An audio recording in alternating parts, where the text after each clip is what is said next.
Daily current affairs. Daily current അഫയേഴ്സിലെ ഇന്നത്തെ ചോദ്യങ്ങളും അവയുടെ ഉത്തരങ്ങളും. തീരദേശ മേഖലയെ ബന്ധിപ്പിച്ചുള്ള കപ്പൽ സർവീസുകൾക്കായി കൊച്ചി അടക്കം 13 കേന്ദ്രങ്ങളെ മന്ത്രാലയം തിരഞ്ഞെടുത്തു. കേന്ദ്ര ഷിപ്പിംഗ് മന്ത്രാലയത്തിന്റെ പുതിയ പേര് തുറമുഖ ഷിപ്പിംഗ് ജലപാത മന്ത്രാലയം. കുഷ്ഠരോഗ നിർമ്മാർജ്ജനത്തിനായി സംസ്ഥാന ആരോഗ്യവകുപ്പ് നടപ്പാക്കുന്ന പുതിയ പദ്ധതി എൽസ. നിയമസഭ ചേരാൻ അനുമതി നിഷേധിച്ച് governor. Kerala governor Arif Muhammad Khan. December 23 ദേശീയ കർഷക ദിനം. ഡിസംബർ 23-നാണ് ചൗധരി ചരൺ സിംഗ് ജന്മദിനം. കേരളത്തിന്റെ അടുത്ത ചീഫ് സെക്രട്ടറിയായി നിയമിതനാകുന്നത് VP ജോയ്. ഏഷ്യൻ ഗെയിംസ് ദോഹയും റിയാദും വേദിയാകും.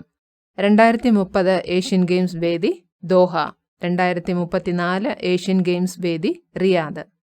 2020 വർഷത്തെ ഫിഫയുടെ മികച്ച പുരുഷ താരമായി തിരഞ്ഞെടുത്തത് റോബർട്ട് ലെവൻഡോവ്സ്കി. രാജ്യം പോളണ്ട്. 2020 വർഷത്തെ ഫിഫയുടെ മികച്ച വനിതാ താരമായി തിരഞ്ഞെടുത്തത് ലൂസി ബ്രോൺസ്, ഇംഗ്ലണ്ട്. ഫിഫയുടെ ആസ്ഥാനം സൂറിച്ച്.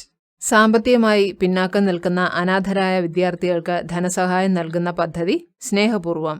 കേരള സർക്കാരിന്റെ ടെലിമെഡിസിൻ പദ്ധതി ഇ-സഞ്ജീവനി. ദക്ഷിണേന്ത്യയിലെ വനിതാ ശാക്തീകരണം ലക്ഷ്യമിട്ട് കോഴിക്കോട് ജെൻഡർ പാർക്കിന്റെ പ്രവർത്തനങ്ങളിൽ UN വുമൺ അംഗമാകും. 2020 ഡിസംബറിൽ യുനെസ്കോയുടെ ഏഷ്യ പസഫിക് കൾച്ചറൽ അവാർഡിന് കേരളത്തിൽ നിന്നും തിരഞ്ഞെടുത്തത് ഗുരുവായൂർ ക്ഷേത്ര കൂത്തമ്പലം. ഓം മിസോറാം എന്നത് ആരുടെ കവിതാ സമാഹാരങ്ങളാണ്? PS ശ്രീധരൻപിള്ള. മിസോറാം ഗവർണറാകുന്ന മൂന്നാമത്തെ മലയാളി PS ശ്രീധരൻപിള്ള. 2020 ONV സാഹിത്യ പുരസ്കാരം ലഭിച്ചത് ഡോക്ടർ M ലീലാവതി. 2019 ONV സാഹിത്യ പുരസ്കാരം നേടിയത് അക്കിത്തം അച്യുതൻ നമ്പൂതിരി. അന്താരാഷ്ട്ര ഉത്തേജക വിരുദ്ധ ഏജൻസിയുടെ വിലക്ക് തുടരുന്നതിനാൽ 2021 ഒളിമ്പിക്സിലും 2022 ഖത്തർ ഫുട്ബോൾ ലോകകപ്പിലും പങ്കെടുക്കാൻ കഴിയാത്ത രാജ്യം റഷ്യ. രാജ്യത്തെ ആദ്യ സമ്പൂർണ്ണ കേൾവി സൗഹൃദ സംസ്ഥാനം കേരളം. കേരളത്തിലെ ആദ്യത്തെ കേൾവി സൗഹൃദ ജില്ല എറണാകുളം. ഡ്രൈവറില്ലാ മെട്രോ ട്രെയിൻ ഡിസംബർ 25-ന് ഉദ്ഘാടനം ചെയ്യും. രാജ്യത്തെ ആദ്യ ഡ്രൈവറില്ലാ മെട്രോ ട്രെയിൻ സർവീസ് ആരംഭിക്കുന്നത് ഡൽഹി.